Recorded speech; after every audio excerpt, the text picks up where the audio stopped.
Welcome back to another episode of 22 at the Lips. I'm your podcast host, Alexis. This is the podcast sponsored by Mastery Medics, and it is for EMS providers from EMS providers, but it's also for anybody and everybody in between of the healthcare field, of the random, average, everyday bystander who just so happened to stumble upon this journey of a podcast. Welcome. And this is the moment where I say, if you want more educational content, please leave a comment, slide in the DMs. If you want more interesting people, if there are people that you think would be great on the show, like by all means, let me know, because otherwise I'm just going to keep doing what I'm doing. And apparently it's working.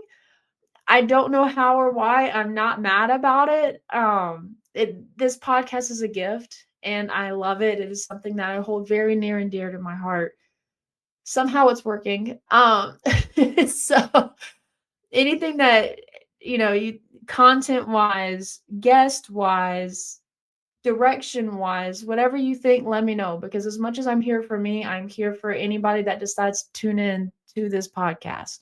I did go back and look and see what was our top episode, and I did it from like all time ever. Mr. Mike Turconi, if you've listened to that episode on trauma codes, it's a really good one. I can still hear some of the stuff he said in the back of my head on calls with traumatic arrest. Maybe it's his accent. I'm not really sure. But Mr. Mike Turconi, he surmounted and way surpassed the top played episode of 2024 and of all time. And I feel like that's something to brag about. I'm going to brag about it for myself. If you were listening and you think that that's not a lot, congratulations. I don't know what I'm doing. I just showed up. So, but I don't know. It was a good year. We had a lot of really good people on, a lot of good trajectory into kind of the direction I want to take the podcast. I want to go a little bit more back into just having people on that either I know personally or I've met through various other people that either have some really good stuff to say or they've just got good content. I feel like I kind of delved a little more into the educational side, and as much as I want to benefit from that, because again, as I've said on every single episode, I benefit from my own episodes, and that's a big reason why I do this. There are also people that are in this field that are absolutely incredible, and they have a lot of insight that we could all benefit from, and myself especially. So, a lot of good things coming up for 2025, literally already in the making. The episodes I have coming up they should be incredible. If you can tell from the background, the blue is definitely a big change from what we have seen. I think I finally have the framework of what I'm going to do for the background for the podcast, but I moved to Michigan with my husband. We moved to Michigan, I guess you could say. And it has been a big adjustment. Started off doing 24s, and as of this morning when I got off of my last 24, I'm going back to 12s. It'll be a night shift, so lots of good with that. That's not sarcasm. I do much better with night shift mode than I do day shift mode. I also like that there's not a lot of people on the road. But with the new job being new power load stretchers, if your agency or whoever you work for does not have power loading stretchers, please advocate, do fundraisers, whatever you need to do to make it happen. It has been a game changer. When I say, like, I can work my shift and go home and not feel my lower back burning, absolute game changer. I'll never go back to anything else. We also have all box trucks, which it's been a while since I've worked in Utah. So basically anywhere in Louisiana does not have, except for one agency, does not have like all boxes.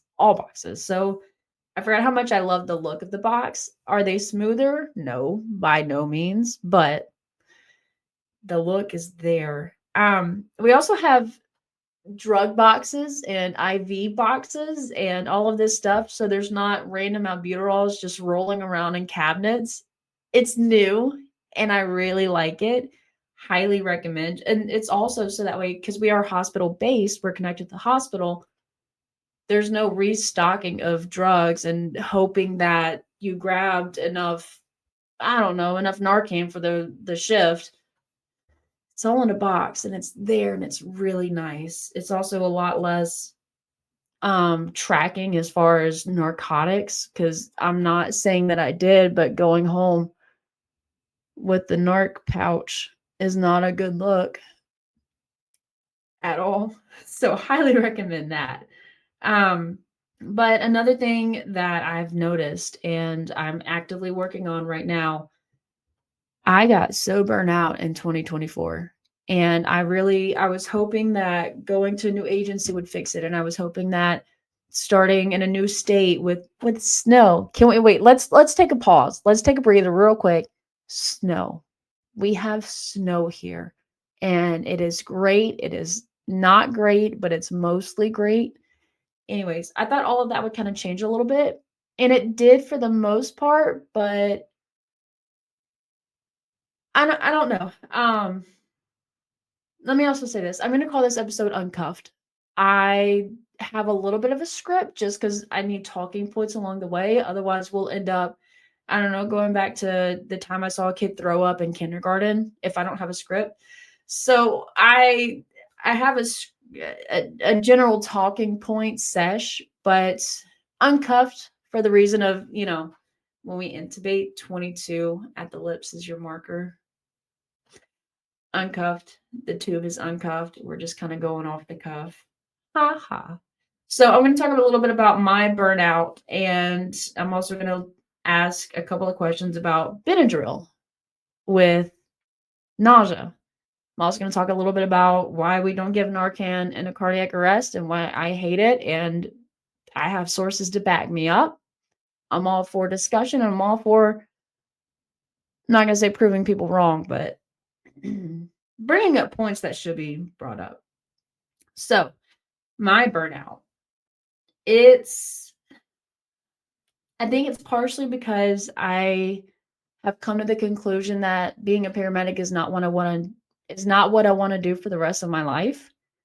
I have nothing but respect and nothing but kudos and parades to throw for anybody who can do this long term. I cannot. I have seen enough. I have done enough. I've seen, especially this is the fourth agency I've worked at. I've worked my way around. I get it. I still don't know a lot, but I know enough that I know I don't want to do this long term. And I don't fault myself for saying that. Used to, I would look at somebody who left EMS and think, oh, well, they just couldn't hack it. It's not that. It's that I know that if I did this long term, more than another year, 2 years, something like that, maybe 3, I would turn into the crusty medic that I promised myself I would never become. And I'm staying true to that. I'm staying true to myself. But this is just not for me long term. And if you're one of the people that you've been doing this for more than 10 years, I mean, I feel like that shows enough of the turnover of this job that like anybody that stays longer than 10 years gets major pats on the back. And is that a good thing? Is it a bad thing? I'm not going to delve into that just because that's a whole other can of worms that I'm not getting into today. But I'm a little burnout.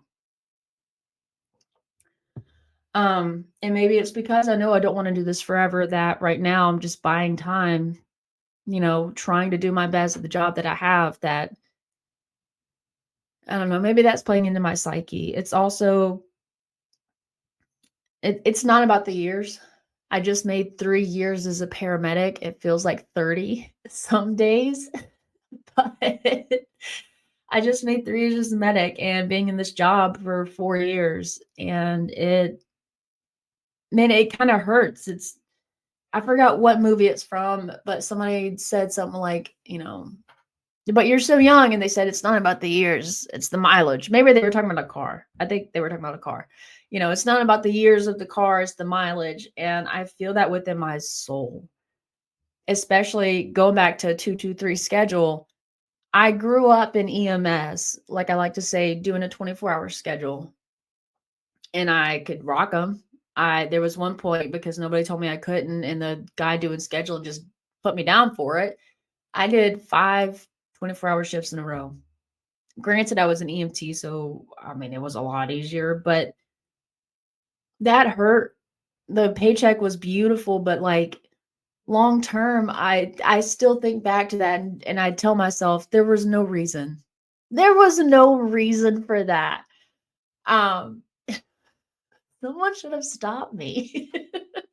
But doing, your 24s, your 48s, your 72s, that's a lot of wear and tear on the body and on the mind. And I went from that to doing a 223 schedule where it almost feels like you're working almost every day. But then I go back to this 24-hour schedule moving here, and I work a day, I'm off 2 days, but my day off, which is one of those is today, I went home and I slept till almost noon. So that's half of my entire off day gone.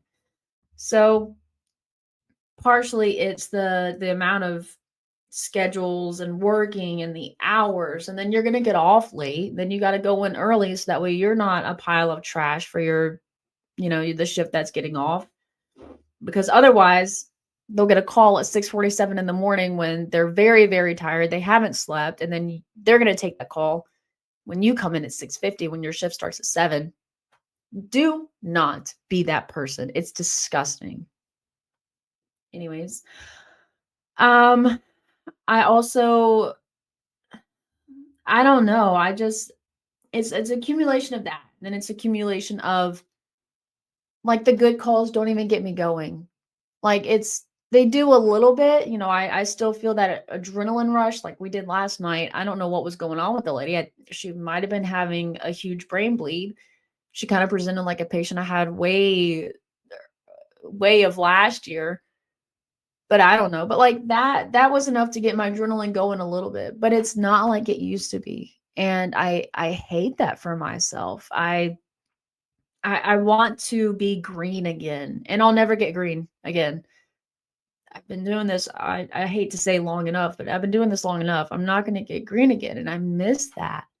Um, I don't know. And then I look at the pros and cons, and I look at it like when I am dreading driving to my shift, when I'm looking at the trees on the side of the road wondering, man, wouldn't it be great? One, I take a step back and evaluate and say, it's not just this job, Alexis. Let's take a breather real quick. Um, Man, I know that I'm in a bad spot. And then every call that we get, I'm being that medic that's sighing as, oh God, what now? And that's not like, I apologized to my partner one of the last shifts I was on. I said, hey, I'm sorry I've been such a grouch, but like I'm not pleasant to be around. And I don't know if he was just being nice or not. He was like, no, you've been fine. I haven't even noticed. Maybe I'm just that much of a grouch, but that hurts just because I don't want to be this person. And so what I started doing is looking at the pros and cons of this job. Pro being obviously, being in an office space, a 9 to 5 office space, like I used to do when I worked in a law firm, is not the way to go for me. I need to be moving around. I need to be kind of seeing stuff, viewing the outside world. A con of this job is I'm tied to an ambulance my entire job. A pro being like, realistically, we have a pretty cool little schedule. Even on a 223, I'm still off a good chunk of days. And when I'm off, like I'm off. I'm not mandated to come in. That's really cool. But a con is that I work like every other weekend. But a pro is that like I don't do things on the weekends. That's fine. Con would be if I wanted to. It's this job is so much of give and take on so many aspects. So what I started doing, if anyone would like to know, rather than going into a call and thinking, man, I can't believe I do this for a living, like it used to be in a good way. I used to think of this job as like, hey, I can't believe I have this job. This is the wildest job in the world. And it is. This is a wild job. I'm literally paid to show up on somebody's worst day and try to help them. Like, what an amazing job. But also, it's not always everyone's worst day. And I'm just going to leave it at that.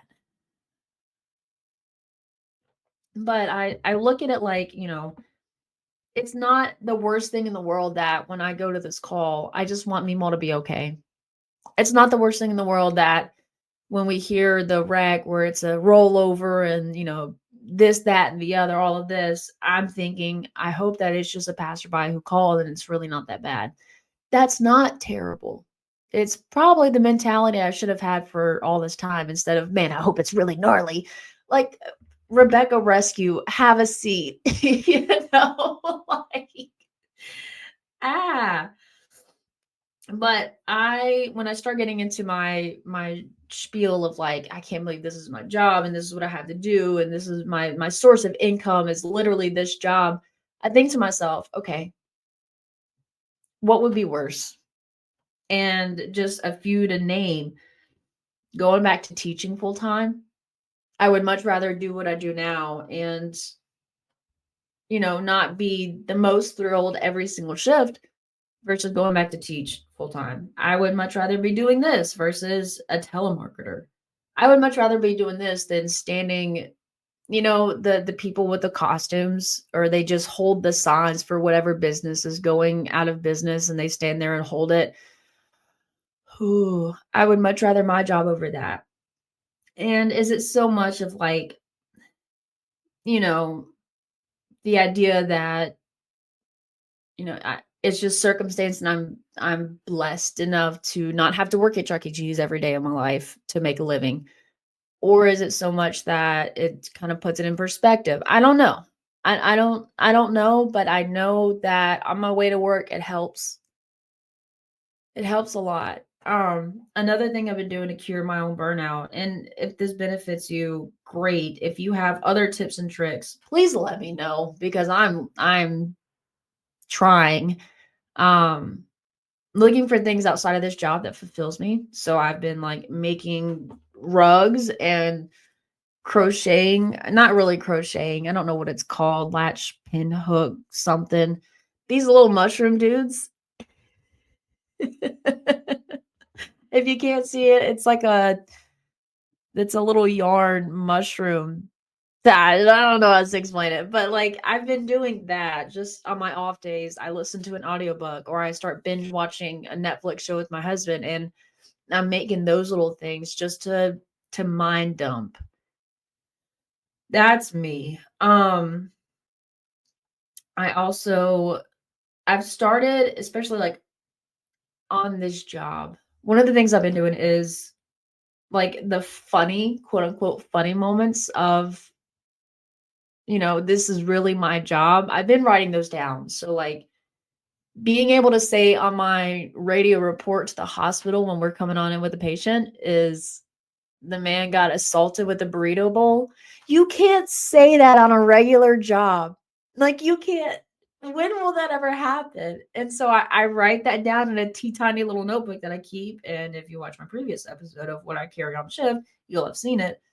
I just write those little quips. I just write those down and I go back and I look at them later, especially when I'm, in the cusp of my shift and it's our third call within 5 hours and I am already tired and not anymore, but I'm on a 24-hour shift and I want to be home with my dogs and I don't want to be there. Reading those little things just to kind of, okay, I can do this. This isn't the worst job in the world.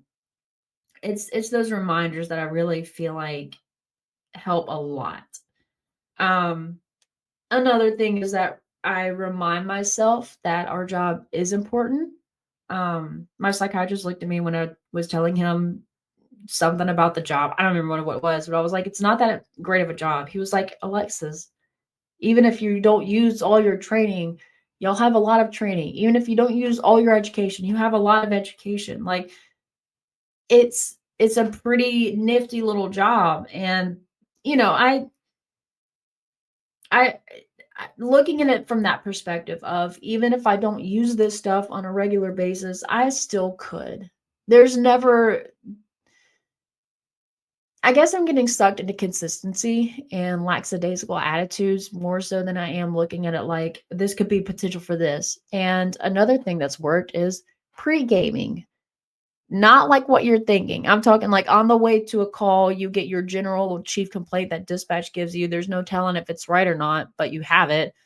Um, Going into the call and saying, okay, like yesterday, this lady that called for back pain. It could be an ectopic pregnancy. It could be a strain. It could be sciatic nerve. It could be kidney stones. It could be maybe gallbladder, gallstones. It could be that. It could be so many things, and kind of giving you that little like, ooh, it's not just back pain. It could be something else. That little bit of oomph keeps me going, and I'm trying. But like this job, it's maybe it stems from the hate for healthcare and CEOs in general. Maybe it stems from knowing that like just the idea that people think I can't afford an ambulance, especially the ones that really need it. That makes that so frustrating.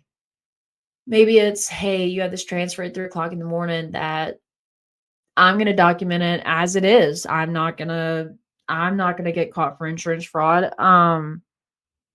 But they don't need an ambulance. They don't.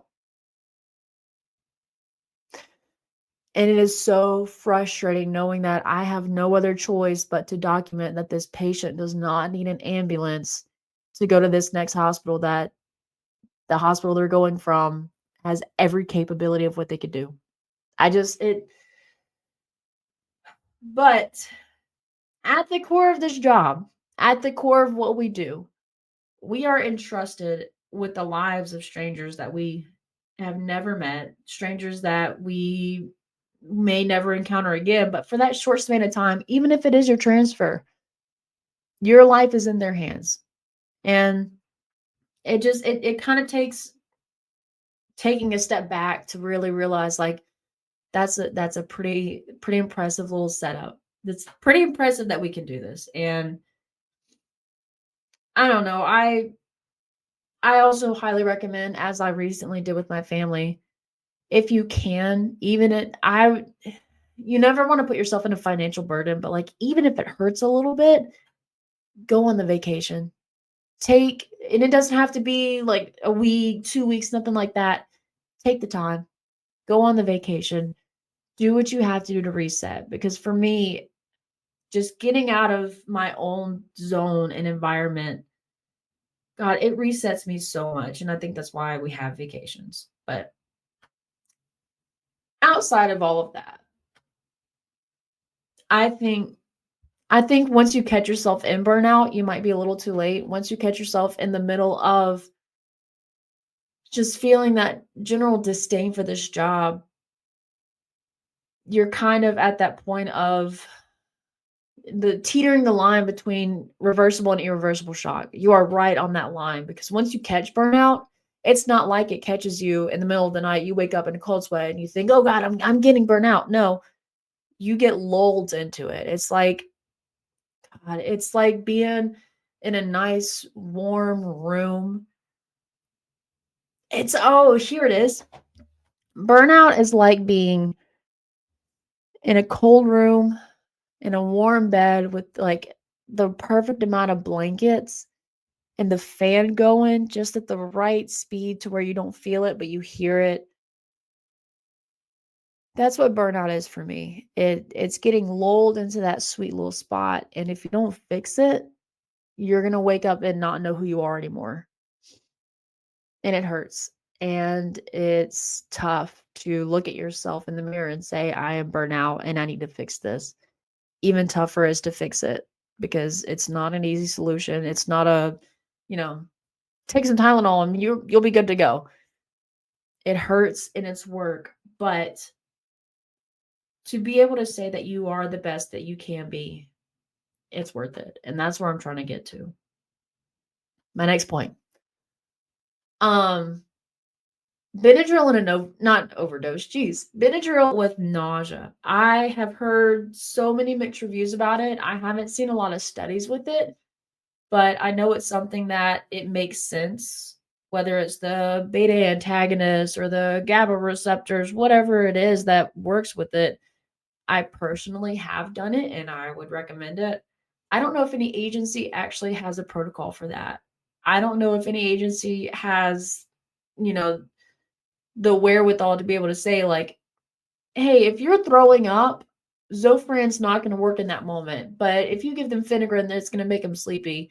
A bump of Benadryl, I wonder what that could possibly do. I don't know.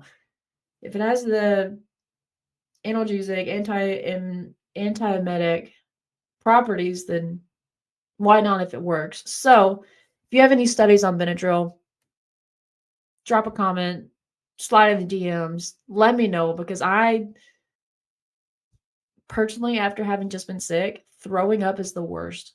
It is the worst, and I have nothing but sympathy for stomach bug patients. Do you need an ambulance at 1 o'clock in the morning because you threw up? I'm just gonna leave that to your own discretion, but no. Um, so, but like, man, those stomach bugs where you can't stop throwing up, you have my deepest sympathy, and I will hold your hand and give you as many or alcohol swabs and Zofran and bump of Benadryl as you need, because like, it's miserable. It is so miserable. So if anybody has any info on Benadryl with nausea, benefits, pros, cons, whether it's actually a terrible idea and I don't know what I'm talking about, drop a comment. I am here for it. And my last thing, there is a podcast called The Toxicology Lab. I had Dr. Feldman on a few episodes ago. It's called the Poison Lab, a toxicology podcast. It is Should We Give Naloxone in Cardiac Arrest? And they have Chris and Spencer from EMS 2020 on, and it's good. It is good, and I vibe with it because I feel like they really hit the nail on the head of, well, how early is it given? How late is it given? What populations are we giving it to? What makes you want to give it? And if we're doing all the appropriate things before then and they don't come back, what harm is it going to have? Which I have some thoughts on that. But um I don't know. It's the way I look at it, and the studies I have to back it up, is that the idea of, if we're doing ventilations in CPR and you're doing all of the things you do in ACS, you're pushing the EPIs because they don't have a heartbeat. Wouldn't we get them back anyways? Like, what? The arrest is secondary to respiratory failure. So if I have a COPD patient that arrested because of respiratory failure, I'm not going to bag them and hook up a duoneb with it. I'm not going to, I'm not pushing Solumedrol while we're doing compression. So, like, even if it is an opioid related overdose, if I'm ventilating and doing chest compressions and all of the appropriate things we do in ACS anyways, or ACLS, why would I bother with Narcan? And I mean, is data to prove that it's making your epi less effective. So, like, congratulations, you're already improving your ventilations by giving ventilations and oxygen. So you can give Narcan to improve the absent respiratory drive because they don't have a heartbeat. Like, if you can make it make sense, I am all ears. I will change my mind. But for now, it is a hill I will die upon. But I wanted to give a plug for that podcast. So if you're already trying to jump down my throat and say that I'm wrong, go look it up. It's The Poison Lab. Should we give naloxone in cardiac arrest? It's a little bit older, not too much. You don't have to scroll down far. If you're determined enough, you'll find it. Highly recommend giving it a listen. Free little shout out from my boys. Um, it's a good podcast and it's a really, really good episode. But that is all I have. Just kind of wanted to jump on in, give precedence to say that, like, I do still exist. We are still here. We are cranking out more episodes. I just needed a little bit of time. Now that I have my time, I'm good. We are back, And with the 2025 year, we're going to be better than ever, just like my backdrop will be as soon as I get it done. So with that, if you have any questions, comments, concerns, things you want to leave a comment on, tell me I am terrible. That's fine. Please do it. Slide in the DMs, leave a comment, find me, contact me, please. I am here for my listeners. I'm here for whatever you guys have to say. But that is all I have. And as I end every episode, and I will continue to end every episode, so with that. The 22 at the Lips podcast is designed to support, not replace, the relationship that exists between a practitioner and his or her medical director. The views and opinions expressed in this podcast are those of the host, guest, and not necessarily of Master Medics. The information provided during this podcast is intended for educational and informational purposes only. It is not a substitute for your approved protocols.